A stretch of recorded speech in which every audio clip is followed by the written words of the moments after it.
तो आप 1 करोड़ रुपए से ऊपर तो उसको लोन ही नहीं मिलेगा एक आईएएस अफसर को, तो दूसरे नौकरी करने वाले कहां से बना लेंगे भाई? जब आईएएस नहीं बना पा रहा है, इस अगर यही स्थिति रही इस रेट पे, तो दूसरा तो कोई नौकरी वाले को उतना पैसे का सैलरी है नहीं कि जो बना पाए। बात से आम आदमी और 2016 में हुआ तो ये 24%, 13%, 41%, मतलब 30 से 40% की वृद्धि हुई। और इस बार जो वृद्धि सरकार करने जा रही है वो आपका 400% से ऊपर तक की वृद्धि है।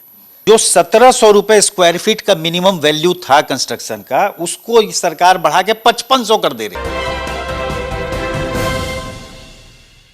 पनोरमा ग्रुप, जो सोचता है वो करता है, आपके अपने सपनों का आशियाना। नमस्कार, आप देख रहे हैं सिटी पोस्ट लाइव। मैं हूं श्रीकांत प्रत्युष और मेरे साथ हैं बिहार के जाने माने वास्तुविद आर्किटेक्ट विष्णु चौधरी जी। इनसे मैं ये जानने आया हूं कि बिहार सरकार जो कई गुना सर्किट रेट बढ़ाने जा रही है, उसका क्या इम्पैक्ट पड़ेगा बिहार में बिल्डिंग के निर्माण पर।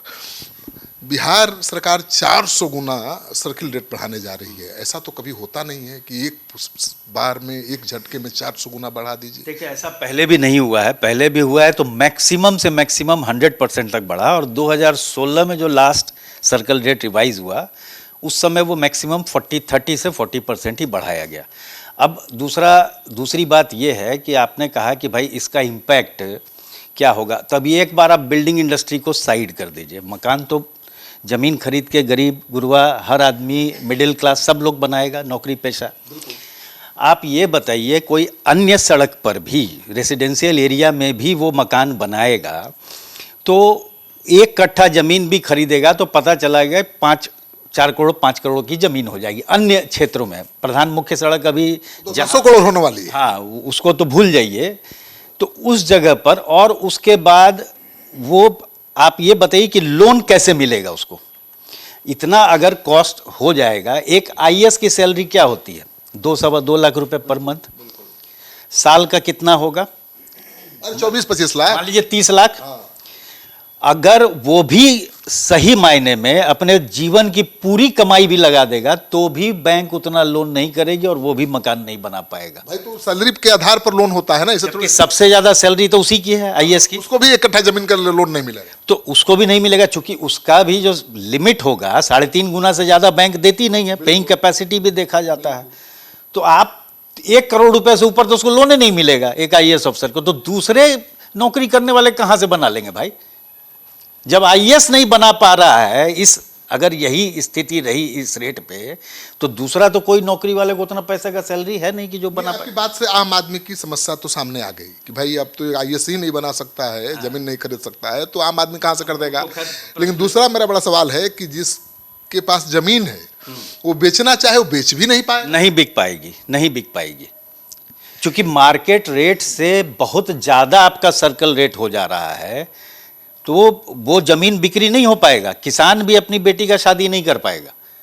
किसान बेचारा क्या करता है, जब उसको उसके पास कोई जमा पूंजी नहीं है होती है, उसको अपनी अगर बेटी की शादी करनी है तो थोड़ा सा ज़मीन वो अपना टुकड़ा बेचता है, तब शादी कर पाता है। तो टुकड़ा बिकेगा ही नहीं तो शादी कहाँ से करेगा? तो सर्किल रेट अगर 5 करोड़ रख दीजिएगा तो कौन खरीदार मिलेगा, कहाँ से कोई बेचेगा? भाई यही बात तो मैं आपको बता रहा हूँ। देखिए, पहले भी पहले का जो प्रेसिडेंट भी है, तो जो वृद्धि प्रतिशत 2011 में हुआ है वो भी देखिए कि मोटा मोटी 100% एट एन एवरेज, और 2016 में हुआ तो ये 24%, 13%, 41%, मतलब 30 से 40% की वृद्धि हुई। और इस बार जो वृद्धि सरकार करने जा रही है वो आपका 400% से ऊपर तक की वृद्धि है। लेकिन आपको लगता है कि लॉजिकल है, सरकार करेगी, कि केवल अभी बातें चल रही हैं? देखिए, हमारे पास तो जो आप देख रहे हैं जिला निबंधन कार्यालय से आया हुआ ये कागज है, प्रपोजल तो बढ़ ही गया है। अब सरकार इस पर क्या फैसला लेती है, क्या करती है, वो तो सरकार जाने। हम तो एज एन एक्सपर्ट, पिछले बार भी 2016 में भी जब रेट बढ़ाया गया था तो उद्यमी पंचायत राजगीर में किया गया था, तो उस समय नीतीश जी के सामने ही हमने ये कहा था कि सर इतना अगर बढ़ेगा रेट तो ये हाहाकार हो जाएगा, गांव देहात में कोई ज़मीन भी नहीं बिक पाएगी। तो उन्होंने जरूरी निर्देश दिए थे उसी समय अपने अधिकारियों को, क्योंकि सारे अधिकारीगण भी थे वहाँ, कि इसको देखा जाए ये सही कह रहे हैं, उसके बाद रिवाइज करके इसको कम किया गया था। लेकिन नहीं विष्णु भाई, 100% बढ़ाना भी मुझे लगता है कि ये वाजिब नहीं है। एक साथ आप 10% बढ़ाइए, 15% बढ़ाइए। अच्छा, अब जो आप बिल्डिंग्स, रियल एस्टेट और इसकी बात कर रहे थे, उस पर मैं आपको बताना चाहता हूँ कि रियल एस्टेट तो पूरा खत्म हो जाएगा। अब उसका रीज़न और भी है, खाली ज़मीन का ही नहीं वैल्यू बढ़ रहा। इन्होंने क्या किया है, आप देख रहे होंगे यहाँ पर minimum value of flat as per square feet 5500। ये क्या होता है, इस चीज़ को हम समझाते हैं। कोई भी रजिस्ट्री जब एक व्यक्ति फ्लैट लेता है, मकान खरीदता कराता है, तो कंस्ट्रक्शन का अलग कॉस्ट लगता है, ज़मीन का अलग कॉस्ट लगता है। बिल्कुल। पहली बात है कि कंस्ट्रक्शन का कॉस्ट तो जगह के हिसाब से अलग अलग होना ही नहीं चाहिए।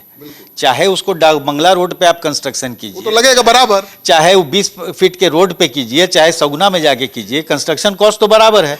तो जो 1700 रुपए स्क्वायर फीट का मिनिमम वैल्यू था कंस्ट्रक्शन का, उसको सरकार बढ़ा के 5500 कर दे रही है। 1700 का 5500, ठीक है। तो गवर्नमेंट को अगर कोई बिल्डिंग बनवाना हो तो क्या 5500 का रेट देगी बनाने के लिए? आपको, हमको, कंट्रैक्ट किसी को देगी?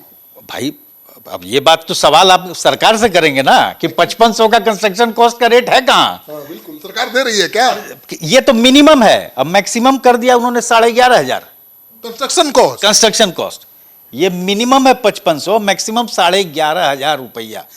अब बताइए, अगर कोई, एक सिंपल सा बात हम बता दें, कोई अगर 1000 स्क्वायर फीट का भी फ्लैट लेगा तो ये मिनिमम 5500 के रेट के आधार पे 55 लाख तो खाली कंस्ट्रक्शन का उसका वैल्यू हो जाएगा, और जमीन की कीमत उस पर और ऐड हो जाएगी तो 2.5 से 3 करोड़ रुपए। तो पता चलेगा 1000 स्क्वायर के फ्लैट लेने में उसको 3.5 करोड़ रुपया देकर रजिस्ट्री कराना पड़ रहा है, जबकि वो फ्लैट मिल रहा है उसको 1 ही करोड़ में। अभी भी 70 से 75 लाख में एक छोटा सा फ्लैट मिल जाता है। हाँ। और अब तो हो जाएगा 5 करोड़ का। तो कहां से कराएगा? कौन उसको बैंक उतना लोन दे देगा? कहां से पैसा लाएगा?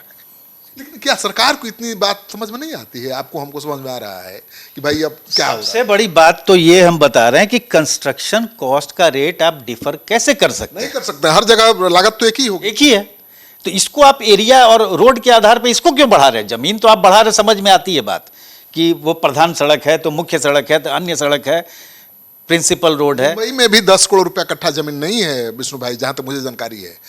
तो अच्छा है ना, बिहार को मुंबई, पटना को मुंबई बना दीजिए। जमीन का रेट बढ़ा के बना दो। हाँ। तो बिल्डर्स क्या करेंगे? एक ही इंडस्ट्री तो बची है बिहार में।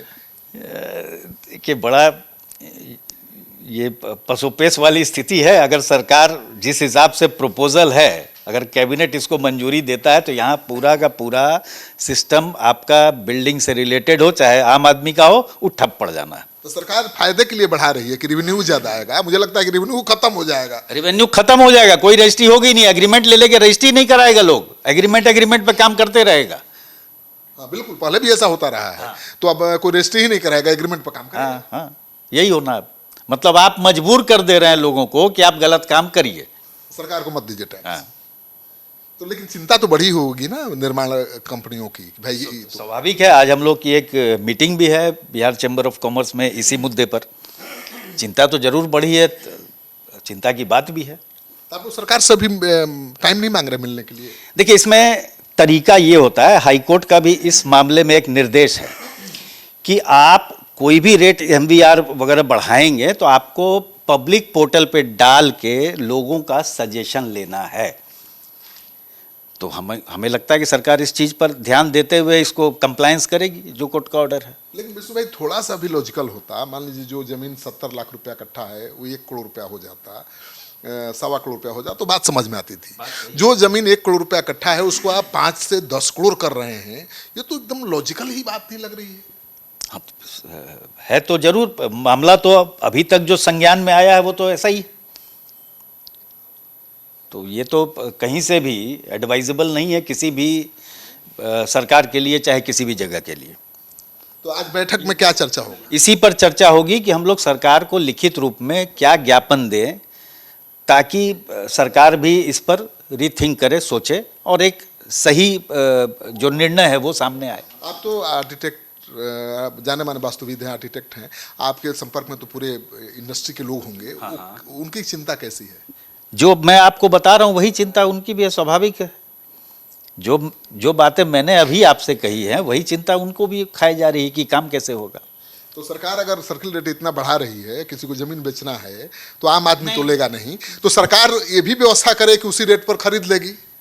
हाँ, ये बोला जा सकता है कि भाई हमारा जमीन लोग नहीं खरीद रहा है, आप ही ने रेट रखा है तो आप ही खरीद लीजिए। हाँ, बेटी की शादी है, हाँ। खरीद लीजिए, 5 करोड़ रुपया इकट्ठा खरीद लीजिए। सही है, सही है, आपकी राय गलत नहीं है। चलिए, तो आप सुन रहे थे विष्णु चौधरी जी को।